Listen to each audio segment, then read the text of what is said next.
This is CBC Vancouver News.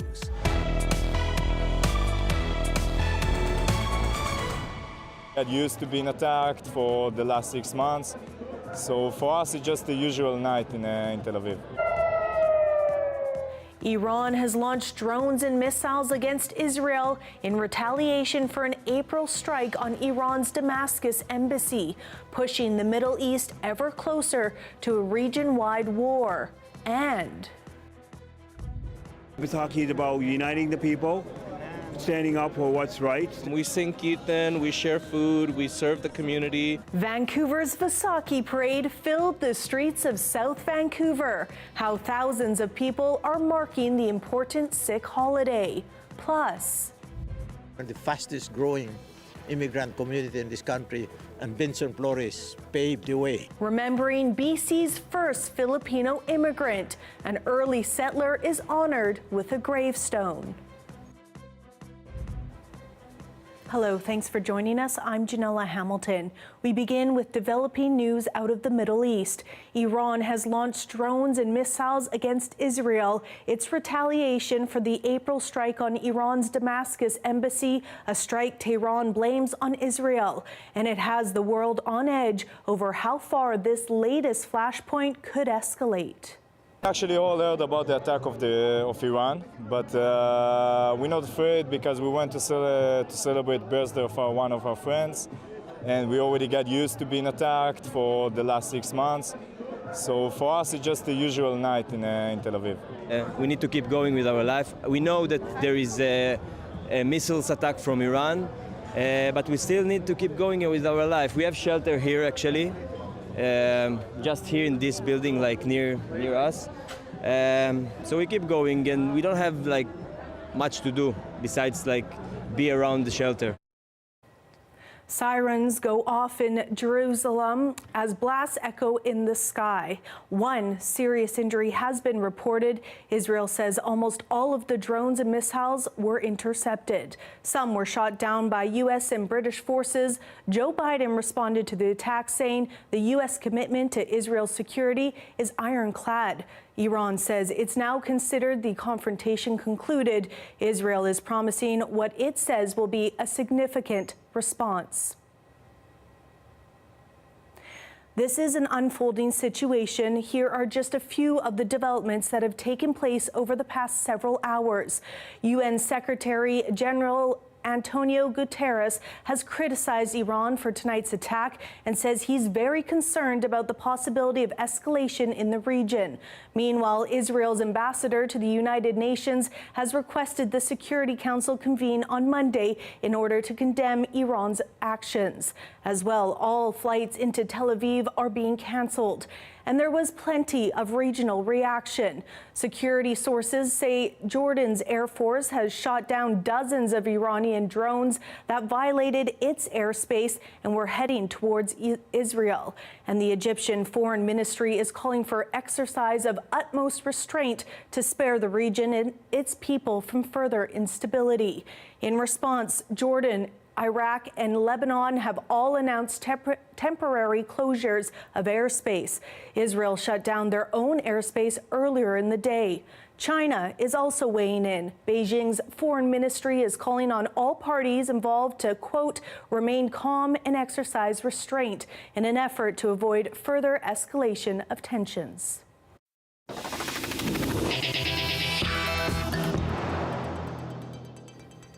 Back in BC, hundreds of thousands of people flocked to the annual Vaisakhi parade in South Vancouver today, some in attendance expressing their disappointment over comments made by the mayors of Vancouver and Surrey after public statements about the important religious holiday made no reference to the Sikh faith. As Michelle Gomez reports, the community says city officials misrepresented the essence of Vaisakhi. Music, food, and colorful parade floats filled the streets of South Vancouver Saturday as thousands gathered to celebrate Vaisakhi, an important religious holiday in the Sikh faith. It marks the revelation of the Khalsa, the first harvest, and the coming of a new year. For me, Vaisakhi is about uniting the people, standing up for what's right, standing up for common sense, building a better Canada. However, some Sikh community members say the city of Vancouver misrepresented the holiday in its parade announcement, failing to mention that Vaisakhi is a religious celebration in the Sikh faith. Vancouver Mayor Ken Sim referred to Vaisakhi as a cultural celebration for the South Asian community. And earlier this week, Surrey Mayor Brenda Locke came under fire for calling her city's Vaisakhi parade a large party during a press conference. The city of Vancouver has since apologized. We expect better from the city of Vancouver to know what is the history of it and what is the heritage behind Vaisakhi. It starts from a place of worship and ends back at a place of worship, and it's led by the Sikh community. But it's not a party, it's not a festival, it's a spiritual celebration. The parade has a long history in the city of Vancouver, starting in 1979. And at the time, it was the only one in North America. Now it's spread to communities across the continent. We sing kirtan, we share food, we serve the community. An important part of the festivities is the act of langar, or the practice of giving free food to the community. We are just serving us pakoras, Benson, we call them Benson, which make from chickpea flour, and it's a sweet. A few people, they work all night to make this food. Parade organizers estimate around 200,000 people came out to celebrate. Among them were federal Conservative leader Pierre Poilievre and Premier David Eby.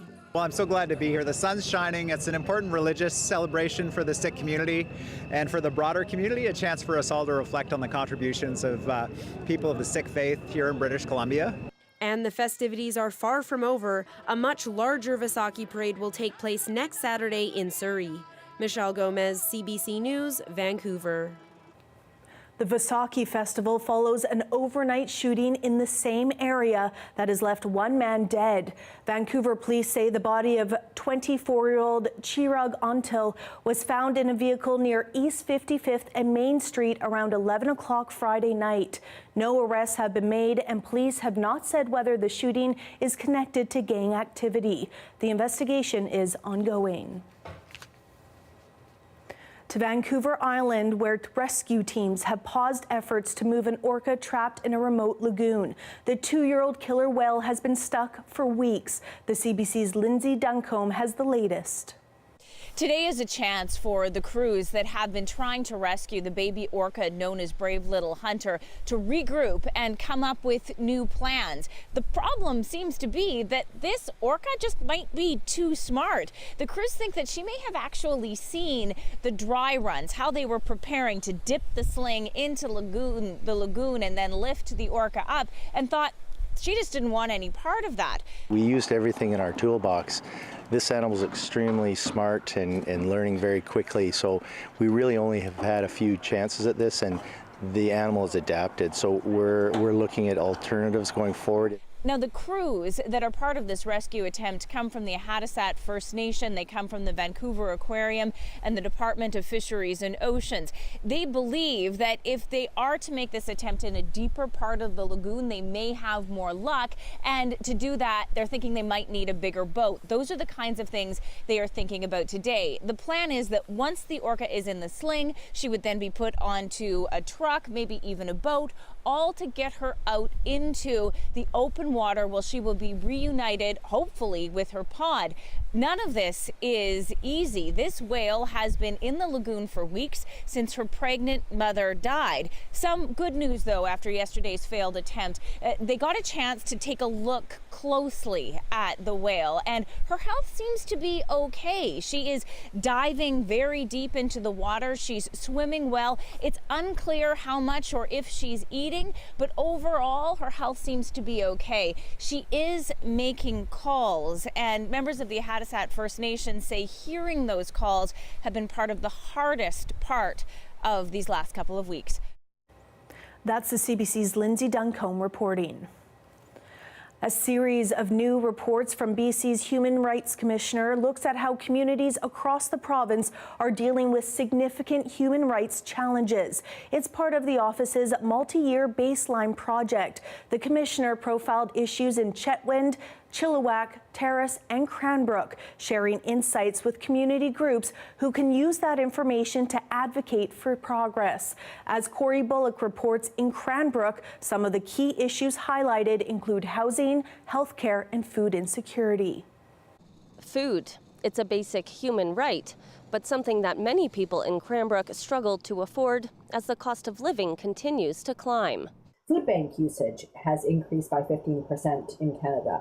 So we know it's an issue that many Canadians are facing. In Cranbrook, we see a 58% increase. So very significantly higher than even the increase that we see across the rest of the country. The increase, according to the report and testimonials from clients, is due to the rising cost of groceries, housing, and living expenses. The Cranbrook Food Bank has increased its daily supply of hampers from around 30 to 100. We are in the midst of a cost of living crisis. The two things that we all need, food and shelter, and those are the two costs that keep on increasing. The report suggests that more people would likely access the food bank if it weren't for stigma. So we really need to have those open, honest conversations, break down those stigmas, because at the end of the day, we have to make sure people are fed. The report shows that healthcare is hard to come by in Cranbrook, and a lack of suitable housing has contributed to Cranbrook's difficulty attracting skilled workers, including healthcare professionals. It is an issue we hear about across the province, but again, hearing about it in this context, unfortunately, didn't surprise me. About 1 in 7 tenant households in Cranbrook live in some form of subsidized housing, but there's not enough available to meet the needs. The commissioner hopes the report will change that by providing more agency to organizations like the food bank to advocate for themselves. We want to empower people living in the 4 communities that we looked at in a deep way and give back to the communities who shared so much with us about their experiences. What we're really hoping comes from it is change. Policy change is really what we're wanting. Rose hopes that the report will shed light on food insecurity on a provincial and federal level as more and more people struggle with the basic need. More information from the Baseline Project is expected to be released this summer. Corey Bullock, CBC News, Cranbrook.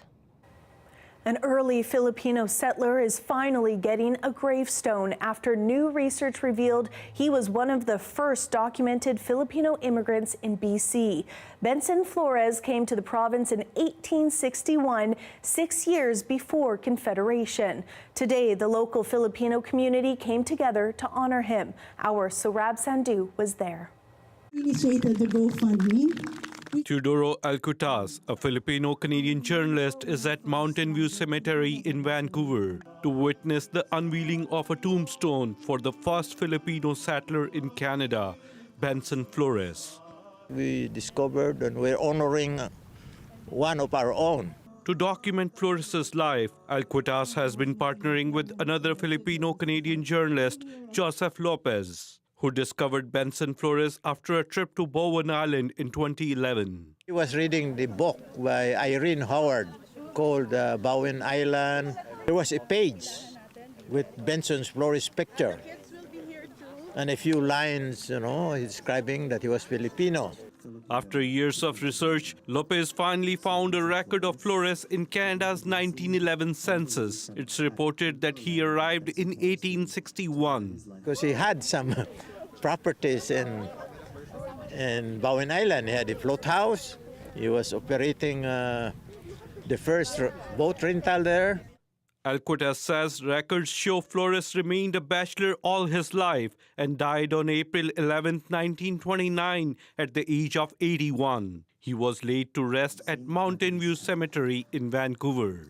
But somehow his assets were not enough to pay his liabilities. So consequently, he was buried as, he was declared an insolvent. Until recently, the official Canadian records listed Filipino migration as starting in the 1930s. But the discovery of Flores changed the narrative.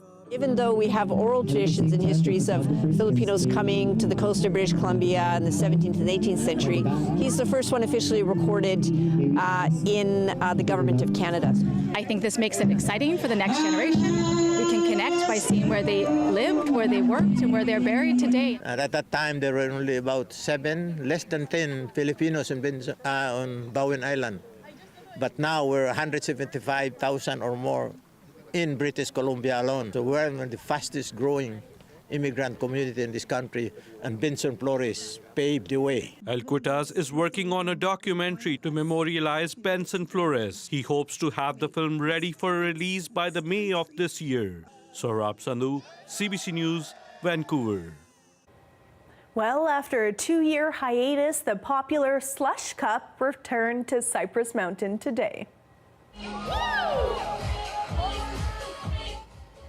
Yes, that skier is wearing a Luigi costume, as the theme of this year's event is superheroes versus villains. Organizers say the Slush Cup historically happens during the last weekend of the ski hill season. Participants ski or ride down a run with the goal of skimming across an icy cold pool the furthest. Cuddly companions for sick kids. A group of volunteer seniors are getting ready to donate dozens of hand-knitted teddy bears to the BC Children's Hospital. We caught up with the group ahead of Delivery Day. This one, this is a baby. We are finishing a knitting project, a teddy bear for the hospital, for the kids. I just come in to teach them the teddy bear. Made me feel good.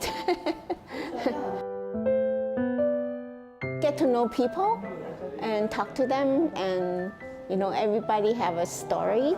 Sometimes you just chit chat and complain a lot. They are very talented, and they are willing to learn. Seniors, a lot of the times they experience loneliness and also isolation, and this actually gives them opportunity to get together and learn. It helps the seniors to re-engage with the community, and at the same time the community will get a lot of warmth. It does take a long time, 6 weeks, more than 6 weeks, and then they have to do their homework. Yeah, hopefully the kids like it. Knitting is a very good hobby. It's relatively cheap, and you can knit until you are 90-something.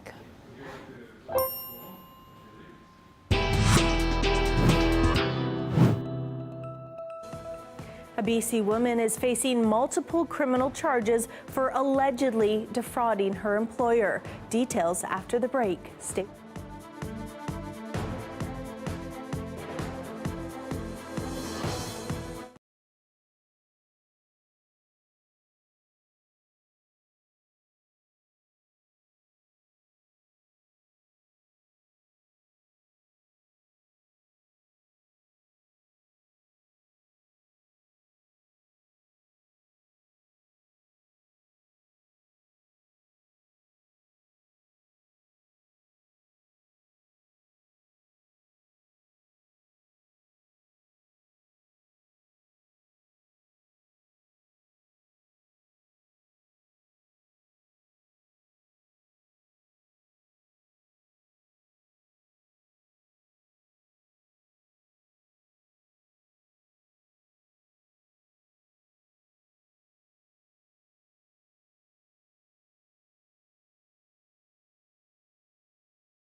A BC woman is accused of defrauding her employer of nearly $2 million. Investigators are now trying to recover the money and believe other organizations may have also been impacted. As Yasmin Renea reports, the woman is alleged to have used diverted funds to buy an expensive car and gold. Galina Kulikova worked as a bookkeeper for the Alacrity Foundation of BC starting in 2021 before resigning last October. This, according to court documents obtained by CBC News. They allege Kulikova started wiring money from Alacrity to her personal accounts in February and claim she made grant payments from the organization to several bank accounts that she owned. The final sum allegedly taken, more than $1.8 million. Kulikova is accused of using diverted funds to buy a property in Nanaimo, a 2023 Mercedes-Benz, exchanging $100,000 to euros, buying more than $170,000 in gold, and transferring over $700,000 to Wealthsimple investment accounts. Kulikova is charged with theft, fraud, and laundering proceeds of crime. Kulikova's former employer, Alacrity, also known as Alacrity Canada, is an organization that supports entrepreneurs with grants and training. It says it has 7 offices in Victoria, Vancouver, and around the world. It says it remains in strong financial health in 2024, and no programs or initiatives will be nor have been affected by this incident. Victoria Police say investigators have recovered about $900,000 that Kulikova allegedly stole and are still working to recover the rest. None of the allegations have been proven in court. Kulikova's lawyer declined to comment. CBC News reached out to Kulikova via social media but did not hear back. Her next court date is May 15th. Meantime, police say they suspect Kulikova may have allegedly stolen from other organizations she worked with and are asking anyone with information to contact them. Yasmin Ghaneya, CBC News, Vancouver. Here we have a live shot of the Georgia Viaduct and Science World. When we come back, the push to revive the Chinese unicorn dance. That and more when we return.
So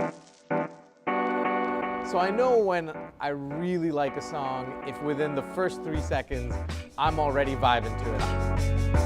Hey, I'm Rohith Joseph. Vibin' is the new show all about discovering great new songs and fresh artists from across BC and beyond.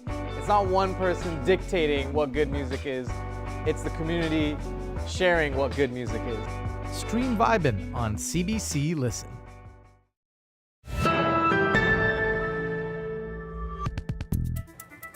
The lion and dragon dances are usually center stage at Chinese celebrations, but have you watched a Chinese unicorn dance? This rare traditional Chinese folk performance was reawakened by the Hakka Association in Chinatown today.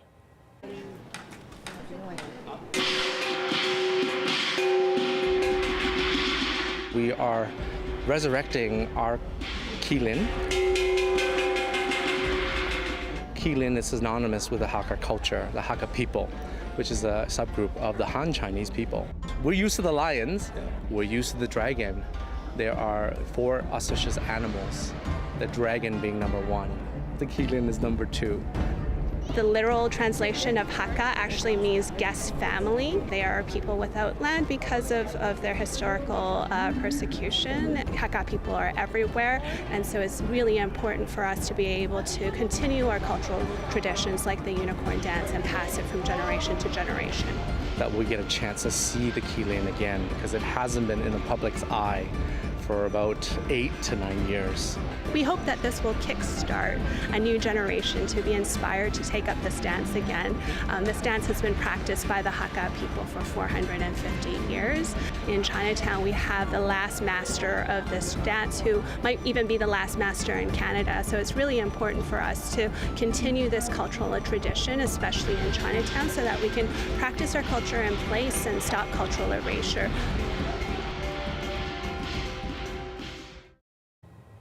That is so cool. And that is your late news for this Saturday. Thank you so much for watching. For news at any hour, you can always head to our website at cbc.ca/bc. Hope you have a great night.